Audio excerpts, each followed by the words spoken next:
Hello again, YouTubers! Welcome back to the Daily Porygonian. This is part number 1 of our Pokemon Brilliant Diamond and Shining Pearl playthrough video series. I am very late to the party, but I still wanted to get through this playthrough here, so without further ado, we will be playing the bulk of this playthrough on Brilliant Diamond, and I may or may not throw in a couple of segments from Shining Pearl as well, you know, for the version exclusives. So of course, we are going to be playing in English, and originally I was planning on doing I was planning to do a live stream on my main channel, the SpongeBob channel, and basically cut out parts from that stream and then use it as a playthrough for this one, but I figured, you know what, probably isn't too great of an idea to make SpongeBob and Pokemon on this channel specifically, so you know, I'm just gonna do this playthrough, and I haven't actually gotten to doing the stream on my SpongeBob channel either, so, you know, yeah, it is what it is. Okay, so we are going to go with the male character here, and of course, we are going to name ourselves the exact same thing we always do, just like we did in our Pokemon Sword and Shield playthrough, Kelpie G. Now, I may soft reset for a nicer sounding or nicer number in terms of the trainer ID. Not sure, but the only thing that's there are two things I don't really like about Brilliant Diamond and Shining Pearl regarding the initial steps of the game. So let's just choose Barry here. The strange thing is actually Barry's name isn't on the options list in Shining Pearl, which I find really strange, but you know, you can always type it in. Alright, so we are going to leap into the Sinnoh Region. This video should be titled Sinnoh Beginnings, I think. But yeah, so back to what I was saying. The two downsides are basically, number one, you can only see the trainer trainer ID number, once you actually get your first Pokemon, because you don't have the trainer card immediately.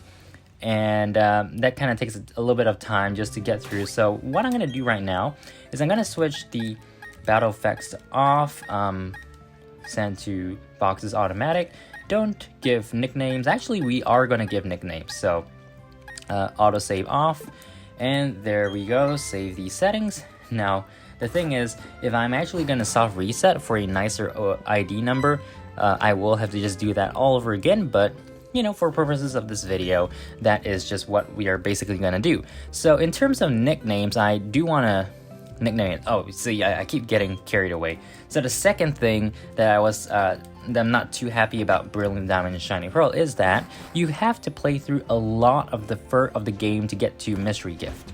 And there is, of course, the trick that you can go to the Jubilife TV, 3rd floor, and answer a question, and basically you get Mystery Gift after you've beaten the first gym and encounter Team Galactic for the first time. But yeah, that roughly takes me around like 55 minutes to 1 hour. So yeah, if you want to like keep getting Manaphy eggs while the event is still ongoing right now, you have to spend a pretty decent amount of time playing this. Unlike in Sword and Shield, you know, just to redeem the codes for Mystery Gift took me around like, on the short end 17 minutes and on the longer end 25 minutes to, you know, create a new account and get to the point where you get Mystery Gift and actually can move Pokemon out of the game via Pokemon Home. So I do not think that the Mystery Gift thing is gonna change. It is just what it is. So that's unfortunate, but anyways, if you guys haven't already, make sure to get your Manaphy eggs before the event is over, because it's probably unlikely that they will repeat it anytime soon. Okay, so yeah, we will be getting our Manaphy egg as well as the other mystery gifts in a future video. I'm currently still on version 1.1.1 on this console, and if you guys are aware of what you can do with version 1.1.1, then kudos to you, because that will actually help us a little bit in our quest to get, our starter Pokemon up to level 100. Or maybe I'm just gonna trade it to one of my other accounts and use rare candies on it there. I'm not sure which one I'm gonna use for now, but yeah, basically if you're on 1.1.1, at least you do have the option. If you are on 1.1.2 or later, then that option is, well, not there for you, as at the point I'm making this video at least. Okay, so yeah, we are now at the Verity Lakefront. I think this is what it's called, right? Okay, so anyways, we are going to follow Barry into the grass, and the starter Pokemon that I will be picking I'm not even sure if I just said it earlier in the video, but no, it is not Turtwig, it is Piplup. I think Piplup is definitely the cutest out of all the three of them, and I usually choose water starters anyway, so I think the only exception was in Generation 5, my preferred starter is Snivy, as opposed to Oshawott, because of the final evolution, not because of the starter itself. So yeah, good thing we didn't encounter a shiny Starly here, because you wouldn't be able to catch it. And yeah, down goes the Starly, and Piplup is a male, so that's great. Alright, so yeah, I'm not going to go through all the dialogue in this game because there are plenty of other videos that do that, and if you guys played through the game, you know, you would kind of have that opportunity to read all that dialogue. So the purpose of this playthrough is for me to, well, complete the game and make this video series, but at the same time, I don't want to drag it out too long, and that's the reason why I'm playing with a level 100 Pokemon. It saves time for me, it saves time for you, the viewer, because, you know, we get to get through the Sinnoh adventure a little bit faster, or substantially faster, actually. Let's check the summary here. 188898. You know what, guys? Let's keep it. Oh, wait a minute. Let's just quickly check the... Oh, it's brave by nature. Today is December 10th. And like spicy food. So yeah, that is our Piplup. I'm actually going to save for the first time here. We are not going to be soft resetting for a nicer number, because I think usually I'm pretty okay if the number starts with 1, 2, and 3. I don't know why, I just prefer those numbers. Numbers that start with 1, 2, and 3. Okay, so yeah, we encounter Professor Rowan here. So I believe we have to go back home, and then we get to go on to Senjem Town. So that is the order of business here. Yeah, alright, so we're gonna tell our mom what happened. And also, I think for these segments when I'm playing on Shining Pearl, I probably will choose the female character, just for some variety here. And again, I'm not gonna be showing the majority of content from Shining Pearl because most of it is pretty much the same as in Brilliant Diamond. But of course, you know, with regards to the legendary Palkia and perhaps any other version differences, I'm not sure if there are that many version differences aside from the Pokemon. So yeah, but basically, if there is a significant story element with version difference, I will be going over to Shining Pearl in the near future. Okay, so we do encounter our first Pokemon here. It is a Bidoof, and it is no longer necessary to, you know, have a HM Pokemon, because you just get that. You just have the ability to use HMs once you get a Pokédex. And then, of course, along your journey, you will acquire more HM moves, or I think they're now TMs actually. So yeah, basically you get those moves, and then you can activate them automatically using the Pokédex. No specific move on the Pokemon required. So we got a Starly here. I would catch it if I had any Pokeballs. Unfortunately, we do not, because this is, well, the beginning.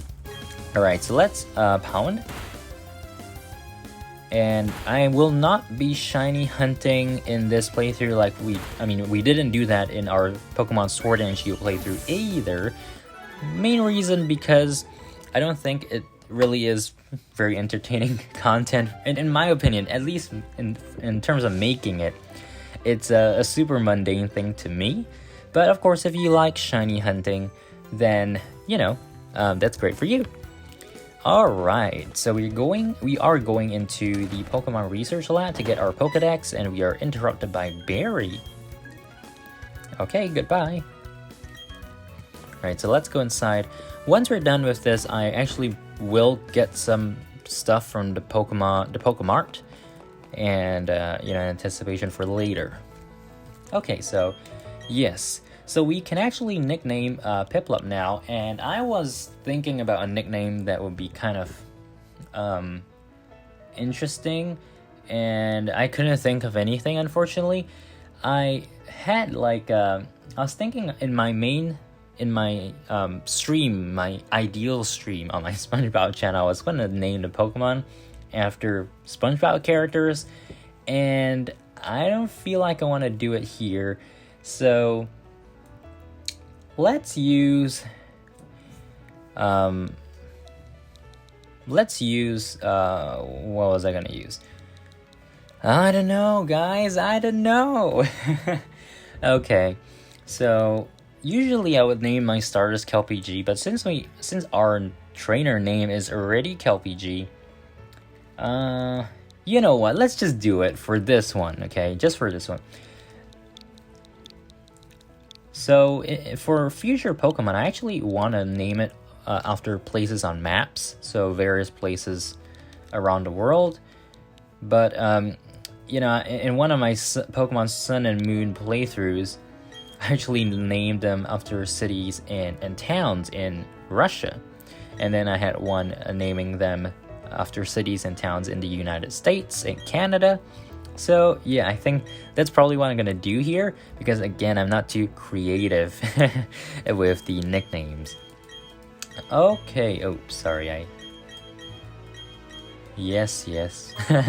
There we go. Okay, so we got a Pokedex, and along our journey, we will be ignoring a lot of the trainers where possible, but don't worry, because I have plenty of pretty much the entire Sinnoh decks at least on my other accounts, so I can just basically trade them off camera, and then we can get the entries into this game, and then we will be able to unlock the post game once we beat the Elite Four.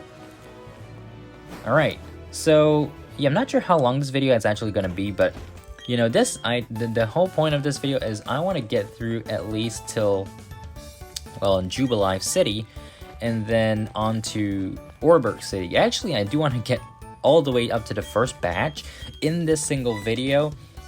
It's probably gonna be a very long video because, again, I said, you know, to get to Mystery Gift, you need to play at least 55 minutes to 1 hour based on my playing speed. I'm not sure about you guys. If you guys actually get there faster, please tell me how, because I really want to know. Okay, so let's get a couple of Pokeballs here. I'm gonna buy 10 of them. Okay, from your ball, and I'm also going to buy 10 potions in anticipation for battles later. I'm going to buy 2 antidotes and 2 paralyzed heals. Oops. There we go. Okay, so we got the items. Now we can head back to Twinleaf Town. Oh, and by the way, actually, if you go down here to Route 219, I'm gonna like use a mishmash of routes and routes. I prefer routes, honestly, but yeah, I'm just gonna call them whatever I want to, whenever. Yeah, so you could get the antidote for free, so we didn't really have to buy 2. And there's some grass on the side here. I don't think we're gonna encounter anything. Yep. Alright, so let's quickly get our adventure started. Is it just me, or are we going like really quickly? I believe we already got the running shoes, did we? Yep, we probably did. If not, the character wouldn't be moving that quickly. Okay, so yep, we are going on a journey. We obtained the guidebook. So in this playthrough, I will be focusing on the key things you want to do in the game, and you know, just to get the general experience of adventuring in Sinnoh.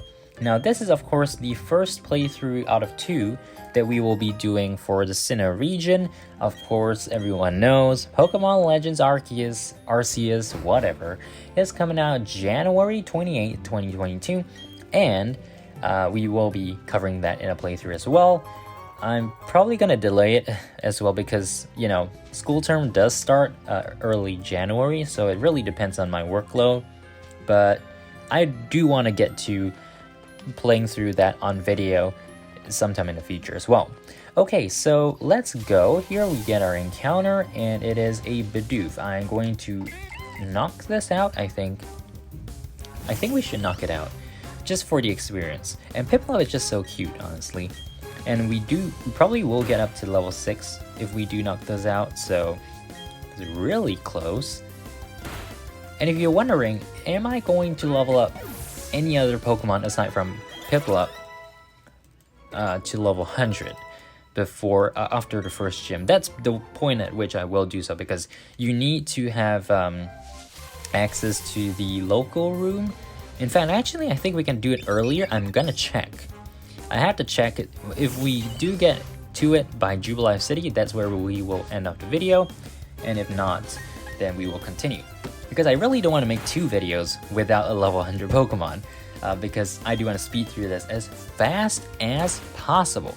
Now, I knocked out that Starly there only for one reason. It was a female. I want a male Starly and a male Shinx, if any. But that really is up to the grass, right? Okay, let's hurry through here.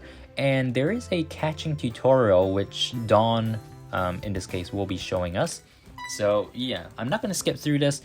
I'm just going to talk over it. So let's talk about Pokemon Brilliant Diamond and Shining Pearl. So I have had plenty of time to play through this off camera. And generally, I would say this is a decent game. My general feeling about this game is that other people might feel that this is a better game than Sword and Shield. I don't really think so. I really enjoyed Sword and Shield, actually, with all of the various things you could do in raids and everything, and even the DLC.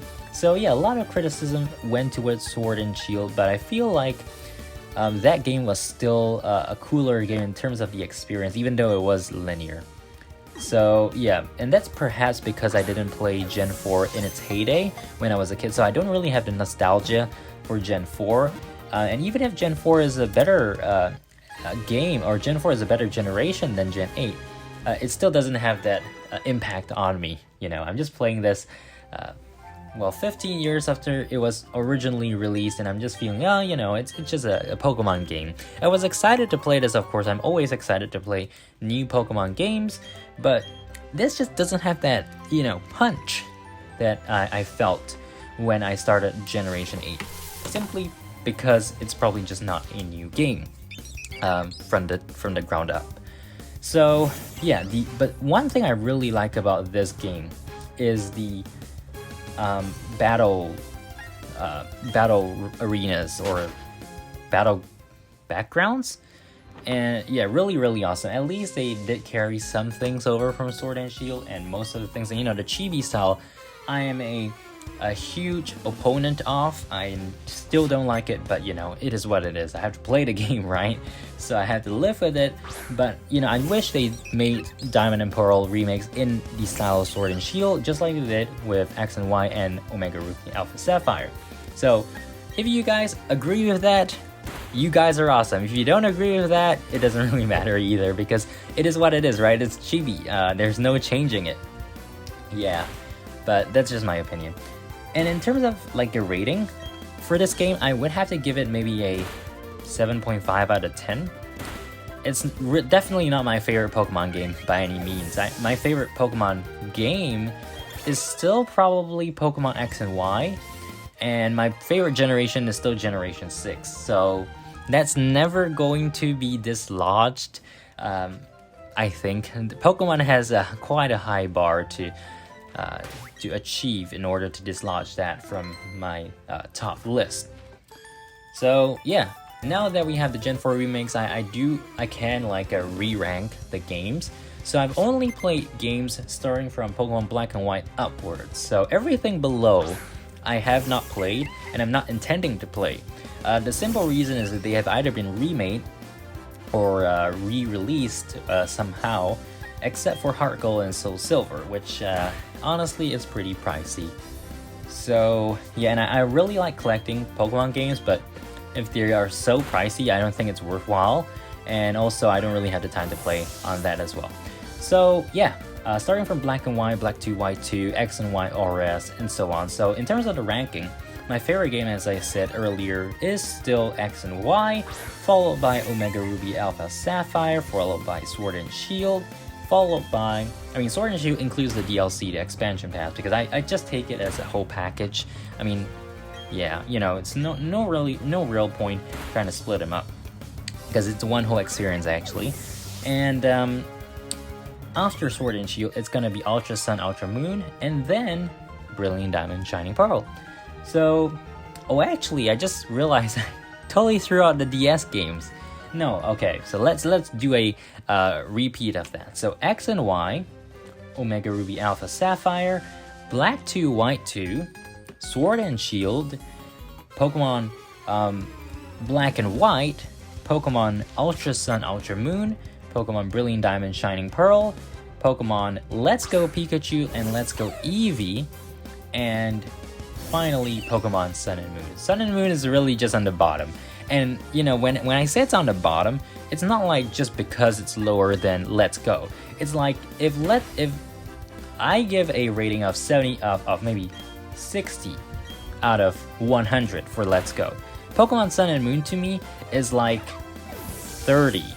Yeah, that's the biggest gap in my ranking, simply because I found that game so boring. And once you had Ultra Sun and Ultra Moon, I mean, with so many more features, yeah, you know, people said it was like just a copy paste with just a little bit more, but I felt that the improvements were much needed. You know, it gave the environment a little bit more life to it, if you know what I mean. Like, you know, the world, the environment looked much nicer and all that.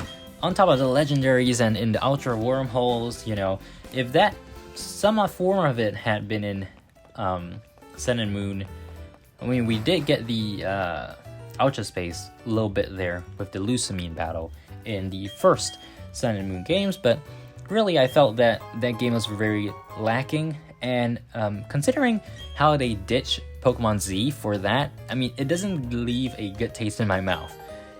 I just felt like Sun and Moon took away the ultimate Pokemon game, that being Pokemon Z or basically the ultimate versions of X and Y. Again, X and Y were just X and Y, you know, we had nothing else aside from that.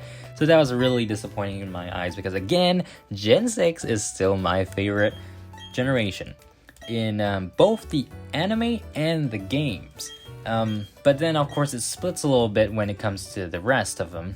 So if you ask me about the games, I think it has to be Gen 6, Gen 5, Gen 8, Gen 7, Gen 4, and I mean, okay, Gen 6 and Gen 3 are technically, or Gen 6 and Gen 3, yeah, Gen 3 comes right after Gen 6, and then we have Gen 5, Gen 8, and Gen 7, Gen 4. Gen 1. The only reason why I put Gen 7 in the middle there is because I just take it as Ultra Sun and Ultra Moon. If I had to take it based on Sun and Moon, it's probably going to be on the bottom. So yeah, we're pretty much only missing Gen 2. And again, same reason, I have not played them. And if they do put a version of that on a Nintendo Switch or a future console, you bet I'm gonna play it. But I'm just not gonna go back to the old one, because I just don't wanna. I don't like the graphics of the old games, honestly. Especially when I didn't play it in its heyday. So yeah, I actually got into Pokemon in the Heart Gold and Soul Silver era, or actually slightly before that, at the very end of the Platinum era. And it specifically had to do with the trading card game. So back then, my parents didn't allow me to play video games, especially on handheld consoles. So the only games I ever could play, video games specifically, were SpongeBob related. And by the way, my favorite hobby, my biggest hobby, is still SpongeBob. But Pokemon is pretty much almost, leveling with it. So yeah, oh, we can actually use the local room. So what I'm gonna do now is I'm gonna trade. Wait, do we catch anyone? We didn't even catch a Pokemon, unfortunately. So I have to go catch a Pokemon, extra Pokemon, so that we can trade people over to another save file where I will level it up to 100 and trade it back.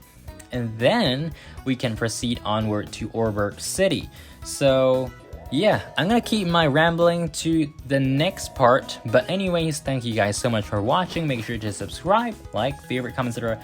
Keep it right here on the Daily Porygonian. And in the next video, we will be... Ooh, there's a item here, a potion. We will be starting our adventure proper with our level 100 Empoleon. Not Pimpla, Empoleon. Okay, so let me just quickly catch this. What is this? It's a Starly. Please be male. Is it? Come on. Okay, it's female. Never mind. We are still gonna catch it, and because again, as I just said, I need one Pokemon in the bag before I can trade Piplup out. So yeah, that is it. See you guys in the next video, which will be coming really shortly. Till then, bye.